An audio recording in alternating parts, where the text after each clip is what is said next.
falar de mindfulness e a gente veio de um momento muito agradável de conexões. Eu vou convidar vocês para a gente fazer uma respiração consciente. Vamos lá? Relaxa o corpo, extensiona. Eu sei que tem cafeína no sistema sanguíneo de vocês, tá tudo bem. É só pra gente. Turma, pessoal, que alegria estar aqui com vocês nesse evento da Amit.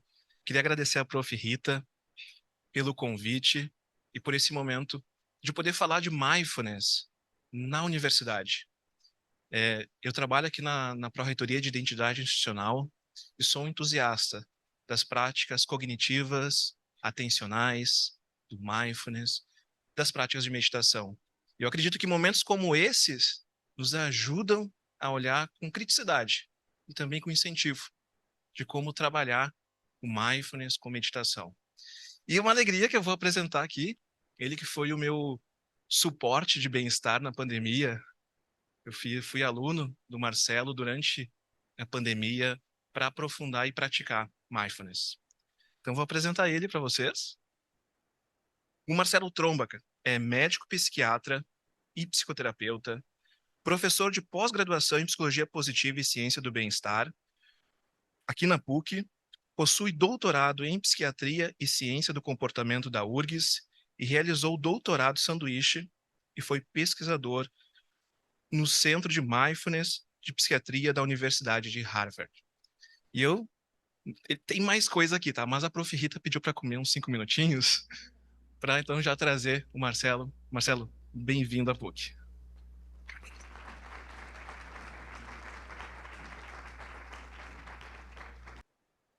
Bom dia, pessoal. Então, em primeiro lugar, agradecer a professora Rita pelo convite. Estou muito feliz de estar aqui. Agradecer a Malone, amigo, pela apresentação gentil, por já ter, né, de alguma forma, introduzido a presença, né, para essa nossa conversa.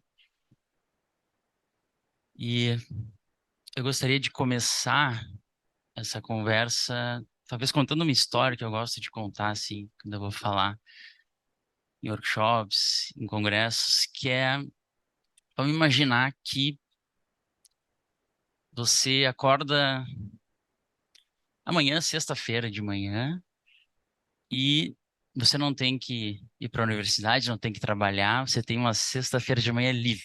Olha que maravilha. E aí você decide, então, que você vai no supermercado e no shopping, pode ser? Então, você vai para sua cozinha, coloca o café para esquentar, senta na mesa ali, com as frutas da estação que você escolheu a dedo no Zafra em cima da mesa, café importado da Guatemala, e começa a tomar o seu café da manhã. E o que que você faz? Pega o celular e começa a responder as mensagens de WhatsApp, olhar os grupos, talvez pegar um papelzinho e fazer a lista, né? Do que você vai comprar no mercado. E aí percebe que enquanto você toma seu café da manhã, você está sentindo o gosto daquela fruta que você escolheu no Zafari. Você está sentindo o aroma do café. Você está agora no inverno, né? Sentindo o quentinho da xícara no lábio. Não, né? Onde é que tá sua atenção? No celular ou na lista, né? E aí você chega no Zafari, passa na seção de frutas, verduras, legumes, aquela variedade de cores, de cheiros, mas você não percebe nada disso, porque você está pensando qual é o caminho mais rápido para chegar no shopping. E aí você finalmente chega no shopping e vê uma blusa bonita, entra lá, vai no provador, coloca aquela roupa no corpo. Aquela sensação gostosa, né? Do toque, tecido novo com a pele. Eu adoro meia nova, né? Mas você não tá sentindo isso, porque talvez você esteja pensando que alguém vai achar de você naquela roupa, ou como você vai parcelar lá no cartão de crédito. E aí você já sai correndo do shopping para buscar, talvez, sua filha na creche, atrasado, passa aqui em Porto Alegre, né? árvores, flores, nos canteiros, você não nota nada daquilo porque você está angustiado, né? Pensando lá como é que tá a sua filha na creche, que você está atrasado. E aí passou uma manhã inteira de sexta-feira na sua vida e talvez você não tenha estado presente nessa manhã. Talvez você tenha perdido essa manhã. E você vai dizer, Marcelo, perdi uma manhã de sexta-feira, grande coisa. E eu vou te convidar para refletir que talvez não tenha sido só uma manhã de sexta-feira que você tenha perdido. Talvez sejam dias, semanas, anos, décadas da vida que a gente esteja perdendo por essa maneira que a nossa mente costuma funcionar, que é no piloto automático. E, de alguma maneira, eu estou tentando descrever para vocês, através dessa história, um estado. Às vezes, para a gente descrever os conceitos, é mais fácil falar do oposto, né? Então, eu descrevi um estado de piloto automático, ou mindlessness, que seria um estado oposto ao estado de mindfulness, né? Ou estado de atenção plena ou de consciência plena. Tem um trabalho de um grupo da Harvard que foi publicado na revista Science em 2010, que foi um trabalho assim seminal. Ele é muito citado, que mostrou que em média o ser humano passa 47% do tempo ou no passado ou no futuro. Então, se você se identificou com essa história, você tem uma mente humana, você é um Homo sapiens sapiens, fica tranquilo. E a gente já passa um terço da vida dormindo. Como a Gisele falou, é importante que durma nesse terço, né? Mas os 2 terços que a gente passa acordado, a gente perde praticamente metade, sequestrado, ou no passado ou no futuro. Então tá aqui a nossa mente. E qual é o problema disso, pessoal? Algumas pessoas, todo mundo vai um pouquinho para o passado, um pouquinho para o futuro, mas algumas pessoas têm uma tendência cognitiva em excesso para o passado. O termo que a gente usa em psiquiatria é ruminar o passado, esse estado de ruminação, né? Ficar pensando, Marcelo, por que que eu tomei aquela decisão? Marcelo, se eu tivesse tomado uma outra decisão, minha vida seria tão melhor. Ou a gente fica lá atrás, né? Isso muitas vezes leva a sintomas depressivos, e quando isso é muito intenso, até uma síndrome depressiva que chega, né, nos nossos consultórios. E o outro lado da moeda que é o excesso de futuro, né? Eu tive sintomas de ansiedade, de estresse quando eu estava na faculdade de medicina 15 anos atrás, e eu fui buscar ferramentas para lidar melhor com isso. E cheguei, né, nas práticas contemplativas, na meditação, no mindfulness, e isso me motivou também a buscar formações, me ajudou muito para também levar isso para as pessoas, né? Então, o excesso de futuro é o excesso, né, de planejamento, de preocupação, né? Que é ocupação prévia, se a gente for pensar, né, na terminologia. Catastrofização é uma palavra que a gente usa em psiquiatria, né? Que é a tendência de imaginar sempre o pior cenário possível, que quase nunca acontece. Então, qual é o treinamento que a gente faz, né? Nos programas de mindfulness? A gente treina, então, a nossa mente para estar mais aonde? No aqui e no agora, que é o único momento que realmente existe, né? O passado e o futuro, eles são textos, imagens da nossa mente, eles não têm nenhuma existência inerente. E é muito legal porque o mindfulness, ele é uma palavra bem científica, os treinamentos são baseados em uma série de protocolos que foram evoluindo ao longo do tempo. A gente sabe hoje que essa capacidade, né, de mindfulness é em torno de 30% genética, e a boa notícia é que ela é 70% ambiental, ela é treinável. Então, que nem a gente pode, né, a Rita me disse que teve uma orquestra que eu perdi, né, mas a gente pode se tornar melhor em tocar um instrumento, ou em aprender uma língua nova, a gente pode se tornar melhor nessa capacidade, né, de ser uma pessoa mais mindful. Então, essa é a definição de mindfulness é estar no aqui e no agora, e além dessa capacidade atencional de estarmos no aqui e no agora, eh, isso também envolve uma atitude, que é como a gente se relaciona com o aqui e com o agora, que é a gente treinar, né? Porque isso não é fácil, a mente tem uma tendência a julgar, a se comparar, mas é treinar de uma forma intencional a nossa mente para nós sermos gentis, abertos e curiosos com cada experiência da nossa vida, com cada momento que vai surgindo. Os programas de mindfulness, os protocolos de mindfulness entraram talvez como a principal prática, devido, né, ao acúmulo de evidências científicas ao longo dos últimos 40 anos, dentro das técnicas da medicina mente-corpo, né, que é o nome que se dá para o entendimento de que de como os eventos mentais, o nosso mundo interno influencia a nossa fisiologia e o desenvolvimento de doenças, né? Então, talvez um nome bacana para isso seja psiconeuroendócrino-imunologia. Tem uma endocrinologista ali, a Paloma, tô vendo aqui, né? Na verdade é um palavrão, né? Mas eu acho que ele fica um pouco mais claro, né? Para tentar entender como, né, os nossos pensamentos, sentimentos e emoções influenciam nosso sistema nervoso, nosso sistema endócrino, os hormônios e nosso sistema imunológico. Esse é um statement bem bacana, recente, publicado na revista Circulation da American Heart Association, com o título de Saúde Psicológica, Bem-Estar e a Conexão Mente, Coração e Corpo. Nome bonito também, né? Conexão Mente, Coração e Corpo. E é muito legal, assim, eles estavam revisando ontem aqui para nossa conversa, e eles falam, né, de que a gente se tornou muito bom em tratar as doenças, mas não tão bom em tratar as pessoas, né? Então, e eles mostram a saúde, o impacto da saúde psicológica negativa, especialmente o estresse, né? E talvez aqui entre, né, um dos mecanismos de por que que o mindfulness ajuda tanto, né? Um mecanismo de gerenciamento do estresse saudável.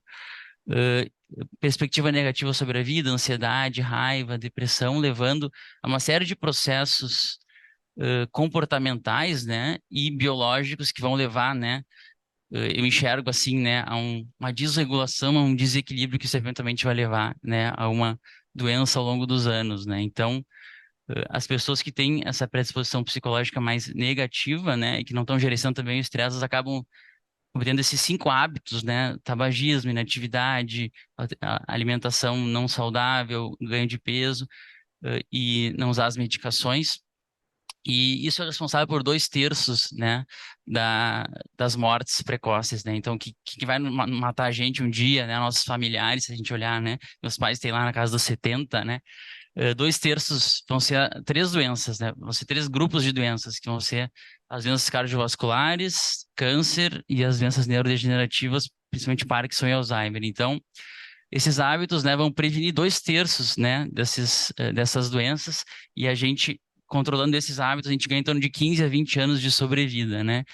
E aqui todas as vias, que nós não vamos ter tempo de entrar em detalhes, né, de hiperatividade adrenérgica, alterações, né, de cortisol, sistemas inflamatórios ativados e procagabilidade que acabam sendo consequência, né, também de muitos eventos psicológicos e mentais quando isso não está bem regulado, né? E eles colocam nesse statement também, que é bem interessante, a proteção, né? Então a Gisele falou isso, né? Otimismo, senso de propósito na vida, mindfulness, tudo isso. Eles conseguem, inclusive, calcular lá o risco relativo, né? De proteção, né? Para vários tipos de patologias, e hábitos, quando a gente consegue, né? Estar com essa mente mais regulada. Vou contar rapidamente para vocês a história do Jon Kabat-Zinn, que é considerado por muitos o pai do mindfulness no Ocidente. O Jon Kabat-Zinn, ele é vivo, né? Mas ele começou a ficar mais conhecido em 1979. Ele trabalhava no Massachusetts General Hospital, que é o hospital afiliado de Harvard. E além de ser um cientista, a história dele é muito interessante porque ele também coordenava um centro Zen e era professor de yoga, né? E ele trouxe talvez, né? Ele conseguiu convergir, né? Muitas sabedorias, porque ele era um pesquisador. E ele desenvolveu o primeiro protocolo de mindfulness chamado MBSR, Mindfulness Based Stress Reduction. O que ele fez, né? Ele trabalhava com psicoeducação, com terapia cognitiva e tinha todo o conhecimento de práticas contemplativas e meditativas do Oriente, e ele agrupou isso num protocolo que pudesse ser manualizado e reproduzido, né? E as primeiras pesquisas ele começou a publicar na década de 80, mostrando então os benefícios desse protocolo para dor crônica e fibromialgia. Posteriormente, ele começou a mostrar que as pessoas que participavam do programa de Mindfulness, que é um programa de 8 semanas, tinham redução da pressão arterial, melhora do controle glicêmico, tinham melhora do sistema imunológico, bem dentro desse campo da psiconeuroendocrinologia, né? E mais para frente, a partir dos anos 2000, se criou um centro na Universidade de Oxford, que começou a fazer muitas pesquisas, principalmente aí no campo da saúde mental, né? Então, os efeitos dessas práticas para ansiedade, para depressão e para qualidade de vida, né? Então, aqui a gente está falando, talvez o John Kabat-Zinn não usasse esse termo, né, lá na década de 80, mas hoje a gente chama de neuroplasticidade autoinduzida. O que que é isso? É a nossa capacidade, através de exercícios mentais, né, de treinos mentais, que a gente vai na academia para fortalecer o corpo, né, os músculos, claro que a gente não tem músculos no cérebro, são circuitos cerebrais que a gente pode treinar, né, e com isso a gente modifica o nosso cérebro e com isso a gente transforma a nossa mente para melhor, né. Então, quando eu estava lá no departamento de psiquiatria da Harvard, a gente já sabia, já tinha muita evidência, né, dos programas de mindfulness para mudança de comportamento, saúde mental e well-being, mas ainda não era tão claro quais eram os mecanismos que isso acontecia, né? Então, teve um grant que a gente aplicou que envolvia várias etapas. Uma das etapas era a descrição de um modelo, que pudesse explicar como que isso acontece. Então a gente chama esse modelo de Mindful Self-Regulation, que é nós somos um sistema complexo, né? Nós temos, além daqueles 10 bilhões de neurônios, nós temos 30 trilhões de células que se regulam, né? Eu saí da cama hoje de manhã, eu estava, sei lá, 7 graus, e eu estava tremendo, mas eu não estava escolhendo, meu corpo tinha essa sabedoria, né, de gerar calor, né? Bom, é um sistema que se auto-organiza, é um sistema extremamente complexo, e existe uma série de processos que, à medida que a gente vai se tornando mais consciente, desenvolvendo as habilidades de mindfulness, isso vai nos ajudando a termos uma autorregulação mais eficiente. A gente descreveu uma série de vias, tanto psicológicas quanto neurobiológicas, de como isso acontece. Está descrito nesse artigo que depois eu posso mandar quem tiver interesse. Para mim tentar usar o meu tempo com sabedoria aqui, né? Eu vou só pontuar aqui que isso começa com motivação e aprendizado, né? Então, se a gente quer modificar um comportamento, eu tenho que ter uma clarificação de valores no sentido de isso fazer sentido para mim e não modificar meu comportamento porque para outra pessoa ver. Então, eu tenho uma motivação intrínseca. A gente tem uma série de exercícios que a gente lança a mão dentro dos protocolos de mindfulness que envolve a gente chama de atenção focada, a gente treina a nossa mente para estar mais no aqui e no agora através da respiração, do corpo, uma série de técnicas que levam ao controle atencional, a gente falou sobre isso lá no início, né? Então, menos passado e menos futuro, menos ansiedade e menos depressão. Como que a gente regula nossas emoções? Isso a gente chama de treinamento em perspectiva, né? A gente usa técnicas de observação da mente, e dos pensamentos. Eu costumo dizer que saúde mental tem a ver com nós termos os pensamentos e as emoções e não os pensamentos e as emoções nos terem. Então a gente aprende a criar essa perspectiva, a olhar para a nossa mente em terceira pessoa, né? A gente aprende que pensamentos não são fatos, são eventos mentais transitórios. Tudo isso a gente treina, né? E finalmente processos relacionados ao self, né? Isso envolve algumas práticas a Gisele falou aqui, né, de autocompaixão, né? Envolve a gente largar um pouquinho aquele chicote, né? Aprender a ser gentil com a gente mesmo. A transição de um self essencialmente narrativo para um self mais experiencial. Eu gosto de explicar isso mais ou menos assim para as pessoas. O que que acontece? A nossa mente, ela cria uma história, ela está criando histórias o tempo inteiro. Como se a gente criasse um filme, né? E qual é o título desse filme, pessoal?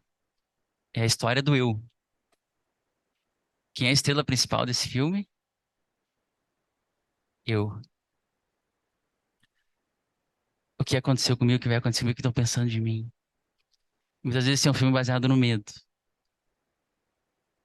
E é uma prescrição para ansiedade e depressão. Então, a gente conseguir sair desse self excessivamente narrativo e entrar num self mais experiencial, ligado, né, ao que está acontecendo no momento presente, as sensações no corpo, e também aqui entra as práticas de compaixão, né, e se conectar com o filme dos outros, que às vezes são filmes muito mais interessantes que o nosso, isso permite também a gente a conseguir nos regular de uma maneira mais eficiente. Então, pessoal, eu não vou ficar mostrando diversos gráficos, estudos para vocês, até pela questão do nosso tempo. Então, eu vou trazer alguns guidelines baseados numa série de estudos de revisão e meta-análises. Esse é um guideline proposto pelo Stein, não pelo Ayrton, mas acho que é um primo dele que está lá nos Estados Unidos. Publicado no Journal of American Medical Association. E aqui a gente está falando de saúde pública, né? A gente tem esse viés aqui nesse nosso congresso. Então, pensando em saúde pública, né? A ansiedade é é uma grande epidemia, né? E eles propõem uma abordagem de stepped care, abordagem por degraus, em que, né, a gente começaria com um estilo de vida, né? A Gisele pontuou isso também, né? Então, atividade física, mindfulness, psicoeducação e o degrau número 2, então, a gente iria para tratamento farmacológico ou terapia cognitivo-comportamental. Aqui o CANMET, né, que para os psiquiatras e psicólogos é a sociedade que nos dá os guidelines, as nossas decisões clínicas de consultório. Essa é a última versão do CANMET para tratamento psicológico de depressão. E a gente tem dois tipos de intervenções que são nível de evidência número um, que é a terapia cognitivo-comportamental, e o Mindfulness, o MBCT, que é o protocolo de Mindfulness da Universidade de Oxford. São os dois protocolos, né? Vocês estão vendo lá em cima, que é o MBSR, né? Não sei se tem o pointer aqui.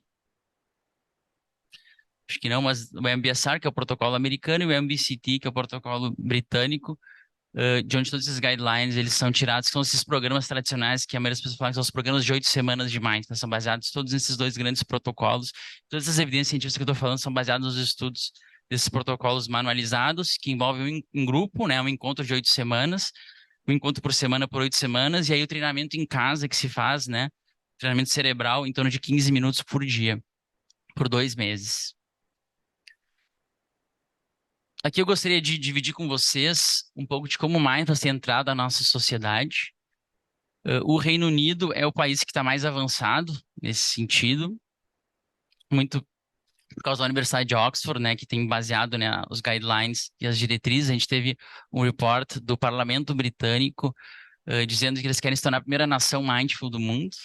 Então, eles estão investindo pesado, né? A ideia é que, ao longo dos próximos anos, isso seja implementado de uma forma sistemática em 4 setores da sociedade britânica. O sistema de saúde deles, que é o NHS, né? Que é o equivalente ao nosso SUS.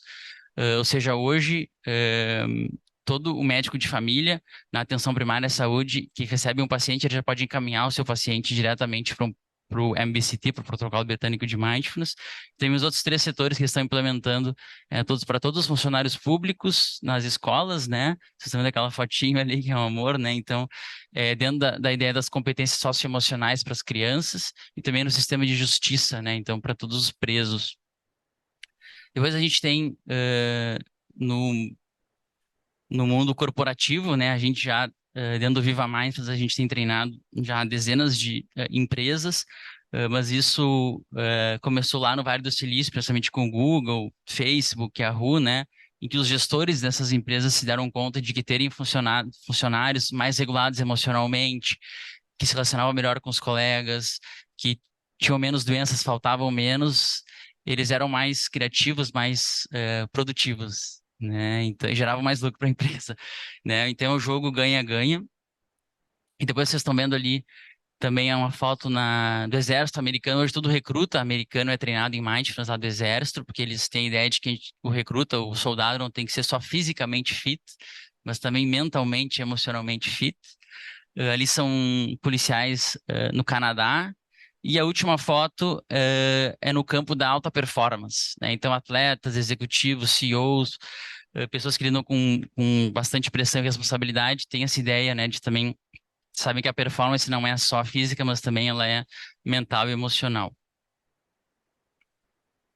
Esse é um dos meus slides favoritos.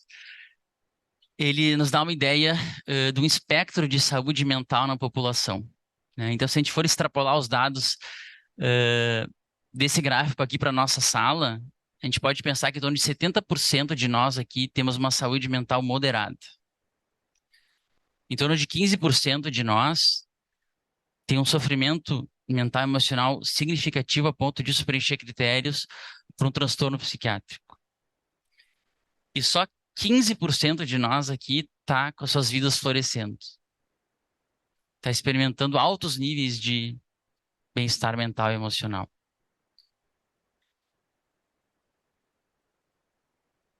E a grande ideia e a intenção por trás da psiquiatria positiva, da psicologia positiva, é justamente a gente poder modificar esse gráfico para a direita.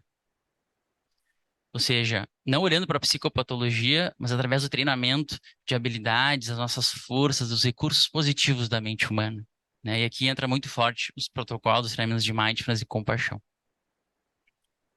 Imagine o efeito disso a nível de uma família, a nível de uma universidade, de uma empresa, de uma escola ou da nossa sociedade. Então a gente teria não só menos pessoas sofrendo, mas mais pessoas florescendo, e a gente sabe, né, que a outra palavra que a gente usa muito em psiquiatria que é a resiliência. Nós estamos sofrendo estresse o tempo inteiro, né, do ambiente. Então, se a gente está na ponta direita desse gráfico, a gente sofre um estresse, a gente vai voltar talvez um pouquinho para a saúde mental moderada, mas não vamos entrar tanto, talvez desenvolver um transtorno de sofrimento tão importante. Então aqui, né, fazendo um link com as doenças físicas, né, a gente sabe que a saúde, a ausência de doença, ela é consequência da criação da saúde. Ela não se dá ao acaso. E a mesma coisa aqui da saúde mental e bem-estar. Ela é consequência de uma criação, né, de recursos, de treinamento das nossas habilidades da mente humana, né? Estou chegando no final da minha apresentação. Queria compartilhar com vocês esse relato da policial R. Isso foi um ensaio clínico multicênico que a gente fez na URGS, em parceria com a Universidade Federal de São Paulo, em que a gente treinou policiais em mindfulness. E teve uma policial que ela teve diagnóstico de câncer durante o programa, né? Então ela nos escreveu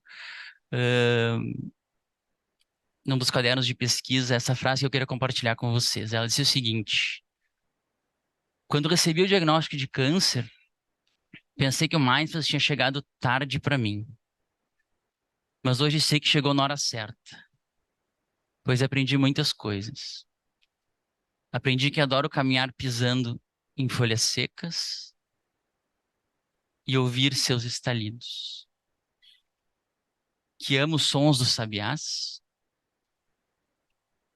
ver as crianças indo e voltando das escolas, e como existem flores e folhagens diferentes nos jardins. O Mindfulness tem me ajudado muito. Estimulo meus colegas a praticarem, porque mesmo que alguns achem que estão perdendo tempo, estão, na verdade, ganhando qualidade de vida.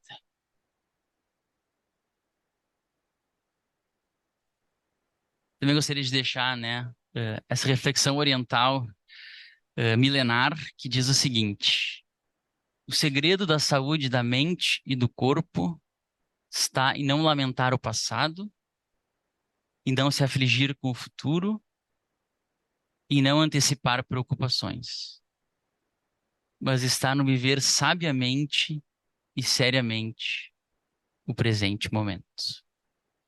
Então, o que que eu faria agora com mindfulness? Praticando, eu posso anotar pensamentos na minha mente dizendo: Marcelo, você está fazendo uma coisa errada, Marcelo, estão pensando que tu é um desorganizado, né? E eu consigo reconhecer que isso é só uma historinha que a minha mente conta, que isso não é um fato, né? Observar meu coração batendo mais rápido, sem julgar, sentir e voltar para o momento presente. Isso é mindfulness, né? Isso a gente aprende, né? Isso a gente treina. Esse é meu último slide, pessoal. No final, em geral, de algum evento, alguma palestra, vocês perguntam: Marcelo, achei interessante o que tu falou, como eu posso começar a aplicar isso na minha vida, né? Então, a gente tem três estratégias que a gente costuma dizer, em que a gente costuma recomendar para as pessoas. Estratégias de baixa intensidade, média intensidade e alta intensidade. O que que seria baixa intensidade? Achei interessante, quero começar a conhecer.